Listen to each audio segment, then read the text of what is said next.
Hi friends, ఈ చెట్టుని శివలింగం చెట్టు లేదా నాగశివలింగం చెట్టు అంటారు.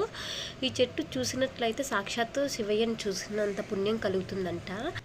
ఈ చెట్టును ఎక్కడ పడితే అక్కడ పెంచారు, ఎక్కువగా టెంపుల్స్లోనే పెంచుతుంటారు. ఈ చెట్టు నుంచి చాలా మంచి వాసన అనేది వస్తూ ఉంటుంది. పర్ఫ్యూమ్ కంటే ఎక్కువ స్మెల్ వస్తుంది. దానివల్ల పాములు వచ్చే అవకాశం కూడా ఉంటుందంటారు.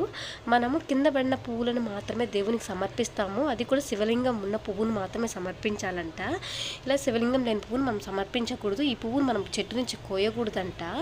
మనము ఈ ఒక్క పువ్వుని శివయ్యకి సమర్పించినట్లయితే కార్తీక దీపాలు వెలిగించిన దానితో సమానమంట, కోటిసార్లు పూజ చేసిన దానితో సమానమంట.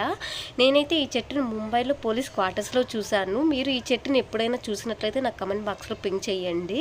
నేను ఈ మధ్య రెగ్యులర్గా వీడియోస్ చేయలేకపోతున్నాను కదా, కొద్దిగా హెల్త్ సరిగా లేదు. ఇక్కడి నుంచి రెగ్యులర్గా చేస్తాను. మీ ఆధారం నాకు ఎప్పుడు ఇలాగే ఉంటుందని అనుకుంటున్నాను.